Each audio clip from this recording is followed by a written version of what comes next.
Welcome to the Sustaining Creativity Podcast. I'm your host, Mari Reisberg. Over the past several years, I've combined my degrees in acting and somatic psychology to share my sustaining creativity techniques with performers. And now I've decided to share it with a bigger audience that includes you. I believe we are all creative, and this podcast is all about that. I'll be interviewing people from all backgrounds, ages, and creativity experiences to share just how creative we all are. Today, I'll be chatting with Dr. Ravi Iyer, physician and president of Iyer Clinic and the CEO of Active Power. Please enjoy Dr. Ravi Iyer.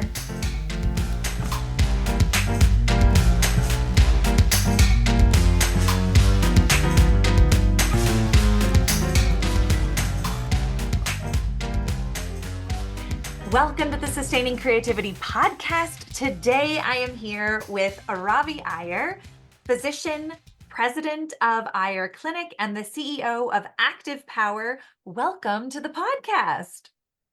Welcome, Marie. Great to see you. Good to see you, and thank you so much for taking the time to chat with me today.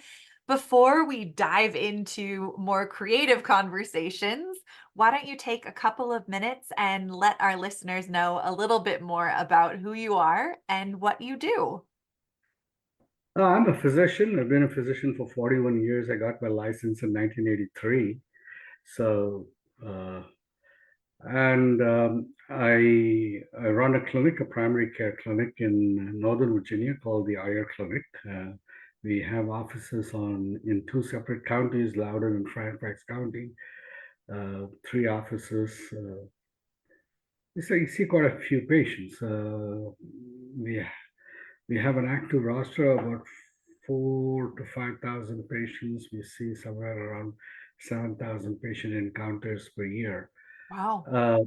That translates into a volume of something like 30 patients per day. So, but that's just in a nutshell what I do. On paper, that is the paper designation of my work. But the actual work I do is I empower people. I empower people, and I empower people to find to transcend the circumstances and be able to live the possibilities of their life. And that's basically what I do all the time. Whether I'm seeing a sore throat or managing a heart failure patient or enabling a mother to negotiate an abusive relationship, it's always the same story. It's basically empowerment. Up and to this particular, and in the way I look at it is my gift is to empower. That is, and I have a lot of talents that I bring to the service of my gift. I am eloquent, I write, I'm able to communicate well.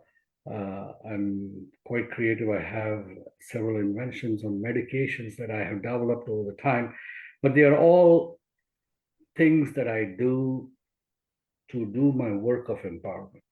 So whether it's a pain medicine that I invented to relieve the arthritic pain of my mom that then became very popular in the clinic and then got an FDA approval and became an OTC drug.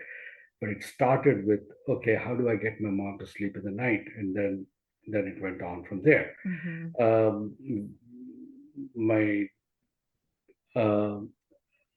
A friend's dog got injured and it was a police dog and he had to pull it out of competition. And he reached out to me to develop something that will help the dog recover and build back muscle. And I built that, and that developed into a supplement that again got FDA approval and then became very popular all over the world as Atlas, which Active Power, a company I started, does that. And then during COVID pandemic, we found that some of the ingredients of Atlas had ingredients that could actually combat and help patients recover. So I actually modified Atlas to help some of my arthritis patients. But then I noticed that the arthritis patients who were taking the human version of Atlas, which we call Zeus, when they were taking it and they got COVID, and after they got recovered from COVID, they bounced right back faster than other patients who are not taking Zeus. Wow. So most patients would get infected with the virus, clear the virus in about 2 weeks, and then they would drag on for about 6 to 8 or 12 weeks with low energy levels. But the patients that were taking Zeus would clear the virus and be back to this where they were before they got infected in no time. So we started giving all the patients Zeus for 90 days after they got COVID, and all of them would recover fast because Zeus would help the body recover from the inflammatory damage of COVID. So all of those things built up over the years, but they're all focused on this one central theme of empowerment. Yeah. That's amazing. I mean, and it sounds like so much problem solving on the kind of back end to show up to empower people to help them traverse the challenges that they're navigating in their life. Yeah, but see, I'm very transdisciplinary in my approach, where coming to the point, like when I got my physician's degree in 1983 in India, within a year after that, I got very frustrated with practicing medicine in India. And I decided that, you know what, I'm not going to practice, but I want to go into research. So I went into research and got a doctoral degree. And from there, I came to Harvard and I was doing basic research for several years at Harvard, managing gene cloning. My doctoral degree was in peptide chemistry, protein chemistry, vaccine development. So I learned a lot of the Breaking Bad stuff. I learned the basic hardcore chemistry. I was gifted with a good mind and an ability to analyze and intellectually conceptualize problems. And I acquired these tools over the years that later on allowed me the tremendous amount of breadth and flexibility to move from one field to the other without having to have an army of consultants holding my hand along the way. Right. So I had a great repertoire, great bandwidth to allow me the creativity to do that. Yeah. So one of the things is tools do not make you creative. I want people to understand that. Just because there are many doctors like me who have the skills like me, actually are better than me in certain aspects, who are not creative. Creativity does not arise out of tools. Creativity arises out of the ability to be internally silent and focused and allow life to show up in a way that it shows options that you can then pick and choose and then use your tools to manipulate.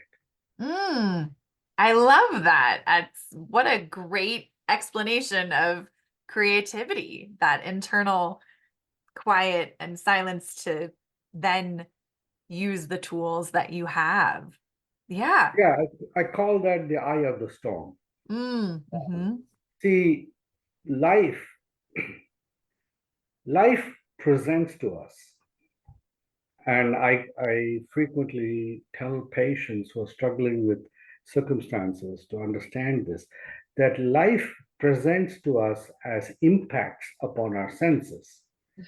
There are photons striking the retina of our eye, giving us color and light. And there are molecules striking the eardrum. Wind strikes the eardrum and gives us sound. There are molecules wafting up our nose, hitting the olfactory neurons and giving us sense of smell. There are molecules falling on our tongue and giving us taste, other molecules impacting our skin and giving us touch. Mm-hmm. So our five senses are literally being impacted. Life hits us. Yeah. We don't think it is hits, but it is actually hitting us. Yeah. All right. So life is hitting us all the time. Mm. And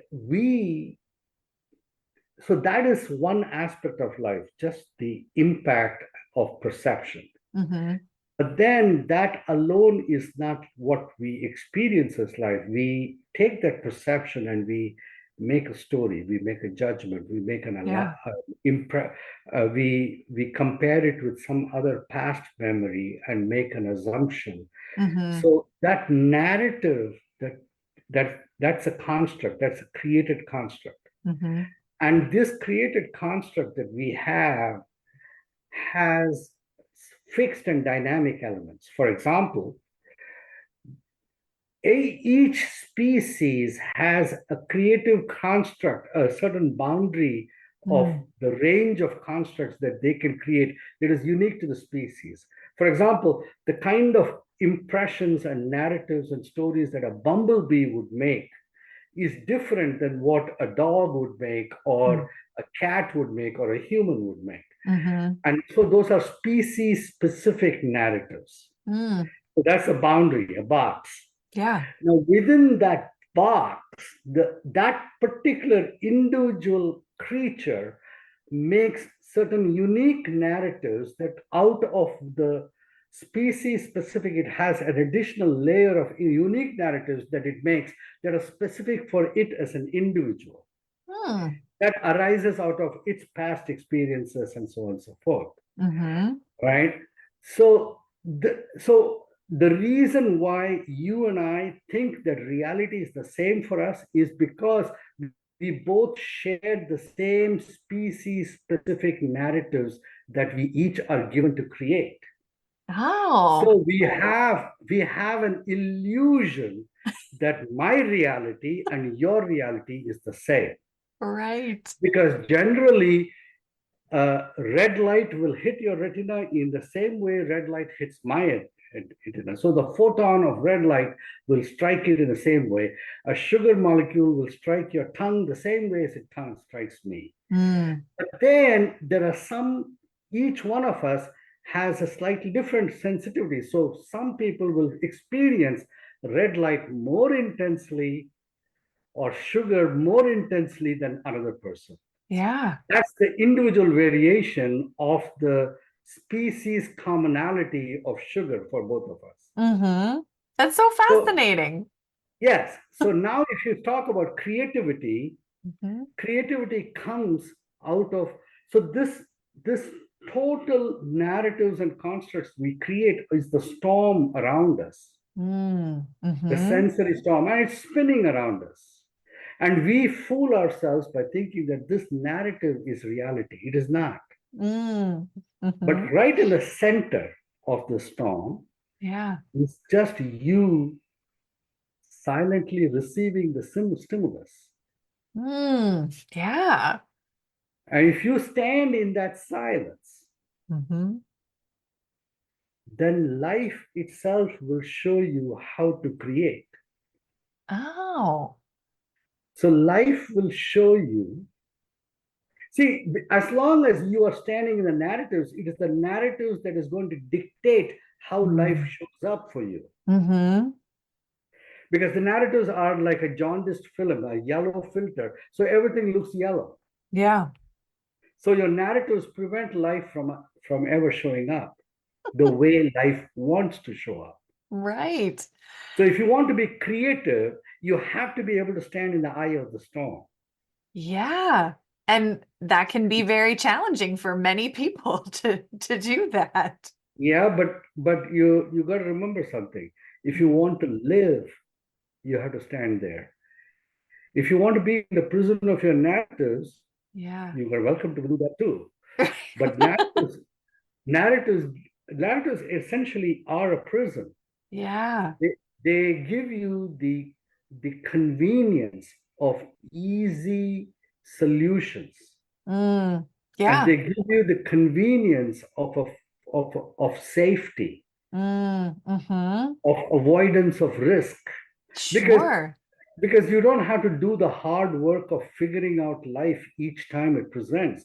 You can just take a past response and say, oh yeah, I got it, I know how to deal with it. Right. Well, I'm so curious in your life experience, what's your earliest recollection of being in the eye of the storm or your earliest memory of being creative? 14. I was 14 years old. 14. And what is that? So I was born with ADHD, Mm-hmm. and because of that, I was always struggling with the storm. Mm-hmm.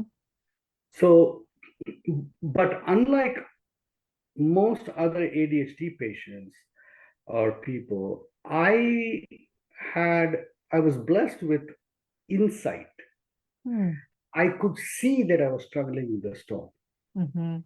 Most people who are struggling in the storm are not able to see that they are struggling in a storm. They don't see, if you think that you are the storm, there is absolutely no way that you can ever escape the storm. Sure. Yeah. So most people whose mind is going a million miles a minute are not able to see that they have a mind that is going. They think that they are going million miles a minute. Mm-hmm. So it is not that they possess those thoughts, it's the thoughts possessing them. Mm-hmm. And when thoughts possess you, there is no escape. Yeah. I was fortunate through some grace of God, whatever you kind of call it, some higher power. I had the faintest glimpse that this storm that I'm having to deal with is not me. It Mm. is something that is layered upon me. Mm-hmm. So I started asking myself, what is it? Why is it that I feel that the storm is not me? It is, but I have to deal with it because it's like I have to struggle against this current of thoughts. And Yeah. how do I find myself? How do I find sanctuary? How do I Mm-hmm. find how do I find release? How do I find peace? Because Mm-hmm. it is a storm. And Yeah. I grew up in a society that did not know that there was something called ADHD. Mm-hmm. I grew up in a time when ADHD was not known. Yeah. So all I heard was that, hey, Ravi is distracted. Ravi is not able to live up to his potential. Ravi is brilliant, but he can't, uh, Mm. he's not able to achieve it. Mm-hmm. So I mean, that was frustrating, to put it very mildly, but Yeah. yeah, but it was, I struggled with that. Yeah. Well, thank you for sharing the journey and what that experience was like to have that self-reflection that you are not the storm, that you are Yeah, but separate from it. that reflection only told me that something, that I am not the storm. It didn't tell me how to get to who I am and be Sure. away. Sure. So I was Right. trapped in it, but I knew that this is not me. Yeah. You had But the as step long as I one. knew this was, yeah, just step one. It was an important step. So the Yeah. next insight came when I was watching some elephants. In India, there are elephants. Mm-hmm. And so the elephants, the trunk of elephants, they go all over the place. Mm-hmm. They because the elephant knows the world through its trunk. Mm-hmm. So they'll be parading down the street, and they'll reach out and grab a fruit from the roadside stall, you know, get into all kinds of mischief. So the elephant keepers, the mahouts, Mm-hmm. they had a strategy. They gave the elephant a chain to hold. Oh, So uh-huh. when the trunk is holding the chain, it can't go investigating other things. Right. So when I looked at that, I had this flash of insight that all I needed to control the storm was, I saw the elephants wandering trunk like the storm that I was experiencing. Mm-hmm. I just needed to find a chain. Mm. I needed to find a chain, an inner chain to hold on to. Mm-hmm. So then I knew, okay, this is my way to get to the I. Mm-hmm. The chain will take me to the I. And now I needed to find how to do it. And I didn't know how to do it. I didn't know Yeah. what was the chain that I could use. Yeah. So I had I I used to have tremendous hyper focus. So I would read, and when I read, I would just get so absorbed into it, and the rest of the world would and the storm would disappear. Mm-hmm. But I soon realized that just getting lost in books, while it was enormously knowledge giving to Mm-hmm. me, also meant that I was secluding myself from the rest of the world for large segments of the day, and I Mm-hmm. could not possibly do that. So I had to figure out a way to uh, to have a portable kind of chain that I could actually hold on to while I was doing my work. Mm-hmm. And I did not realize it then, but at 14, I started internally repeating just one word. Mm-hmm. And I used the word like a chain. Yeah. Oh, that makes sense. Later, I realized that the Gregorian monks, for centuries earlier, had found the same thing. They had chants, Yeah, right. and so did the Buddhists. But I Yeah. didn't know any of them. I didn't know Buddhists existed, and I didn't know. All I knew was when I would. So I had independently fallen into by Mm. very trial and error, serendipitously struggling with the storm. Mm-hmm. And then I came across a book that taught me about breath control Yeah. and watching breath, and that became mindful awareness. And that's very soon, within about 5 years. By the time I was 22, Mm-hmm. I was very good at that, and I became very good at being centered in the Mm. eye of the storm, even in the midst of work. And Yeah. yeah. That's Thank you for sharing that journey. That's pretty incredible to be able to have followed it and watched animals and internalized, oh, how Yeah, do I? I still wonder how that happened, because that was that is unbelievably. I call that one of my miracles. That for Yeah. me to see an elephant and then have an idea and to be available, to recognize the insight there, that is one thing. Then Mhm. to follow through with that and take it to the next step was completely another thing. Yeah. And a lot of things could have gone awry along the way, but it did. And that is what I call the miracle. That is what I call a Yeah. higher, being guided by a higher power. Absolutely. Well, again, thank you for sharing this glimpse into your life and experience.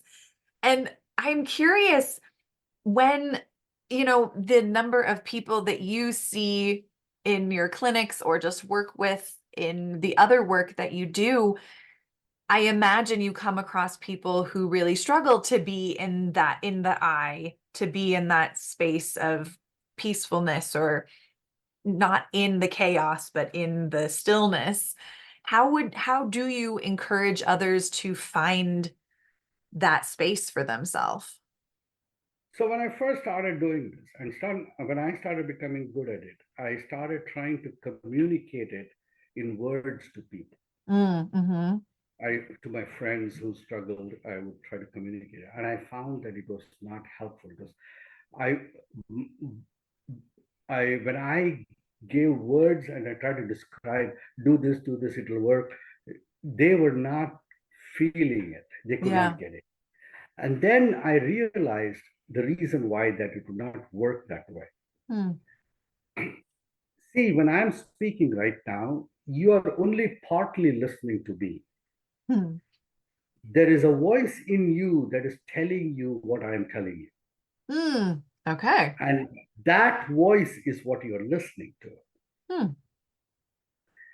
And as I became good at centering myself, I started recognizing something that it accidentally, one day I remember I was working with someone who was deeply despondent. Mm-hmm. And I I kept trying to encourage, and all the positive talk wasn't working. Mm-hmm. And then I finally gave up and I said, why don't you just sit there? Mm. And I'm just going to sit. Let's just be quiet for some time. And while we were quiet, instead of trying to get that person to calm down, I decided to just enter the I myself within me. Mm. And when I centered myself, Mm-hmm. they in resonance became centered. Yeah. And at that moment, when I then started speaking, Mm. the words I spoke were the words they spoke to themselves, Mm. that inner voice. Mm-hmm. So, and from that point onwards, I recognized something fundamental about communication. Mm. Communication is not just simply speaking. Right. When I speak, I have to create a space of vulnerability and enter that space within myself. Mm-hmm. And when I approach people grounded in that space of vulnerability, Mm-hmm. it frees them up to become vulnerable and they enter that same shared space of vulnerability. Mm. Mm-hmm. And two people, when they're vulnerable, there is communion, Yeah. and heart speaks to heart and communication happens. Mm. Communication happens only when there is communion. Mm. And Yeah. a community of people are not just a collection of bodies, Mm-hmm. they are a collection of hearts in communion speaking the same speech. Mm. Nice. Absolutely. I am a dance movement therapist, so somatic resonance that you're speaking of and the heart connection and communication resonates with me. I understand what you're saying. Yes. Yeah. Wonderful. Well, thank you so much for sharing all of this. I just have one last question. What does it feel like in your body to be creative? When I'm creative, I have no sense of who I am at that moment. Hmm. It's like as if uh, the universe flows through me. And I'll Mhm. explain this. When I'm creating a medicine, I all the medicines I've created, Mhm. I didn't approach it intellectually. Mhm. I approached it through feeling. Mhm. And the compositions, the ratios, and all of that was all through feeling, almost like cooking, Mhm. Mhm. like a chef putting agents together. Their measure is their senses. Yeah. Yeah. Wow. That's as you're talking, I can experience or have a image of what that is to go with a So, so, feeling. so when, so this is the problem. All right, there are two aspects that human beings have. We have feeling Hmm. and we have thinking. Hmm. Thinking is not feeling. Hmm. So feeling is completely in the realm of experience. Hmm. Thinking is completely in the realm of analytical story. Hmm. Hmm. Life, joy, happiness, freedom does not reside in the analytical story. Hmm. it resides in feeling. Yeah. I'm gonna, I'll say my first kiss. Mm. The experience when I'm experiencing the first kiss, Mm-hmm. I am not describing it at that moment. I'm not Sure. creating a story. I'm not Right. trying to tell somebody about it. Yeah. I pure experience, and in that moment, I have no sense of who I am. Mm-hmm. Creativity is also the same way. Yeah. Creativity is all about feeling. It is not about analysis. Mm-hmm. It all of that comes later. Right. Yeah. It comes later when you're trying to tell it to somebody else. Mm-hmm.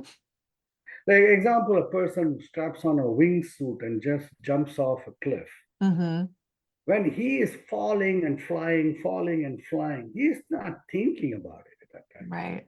Experiencing it. Mm-hmm. And that's the reason why they want to do it again and again, because during that time of flight and fall, during that death-defying plunge Yeah. and safe landing, they experience an out-of-body experience of Mm. pure feeling. And Yeah. that gives them an expansive, they become in the eye of the storm. They enter Mm. the eye of the storm. And then after landing, they come back and tell everyone else about it. Then it's all story. Then it is Yeah. all story.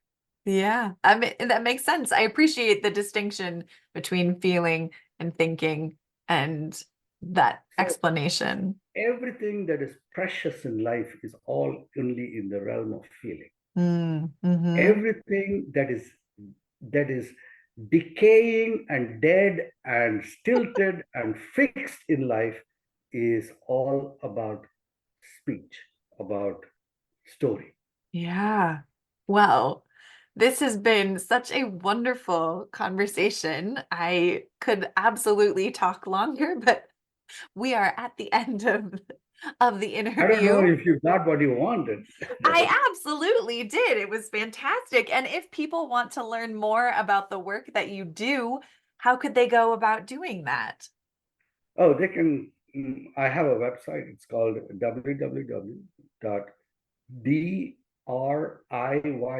www.driyer.com. Great. And they can navigate from that website to every other place that I work on, my Facebook, my LinkedIn, my active power thing, my clinic. If they want to come and see me in my clinic, you can come. The books I'm writing, Okay. my future projects, all of that is there. My speaking, I do quite a bit of speaking. So Wonderful. Well, I'll put that in show notes so people have very easy access. And thank you so much for taking the time to chat with me. I have thoroughly enjoyed our conversation. thank you.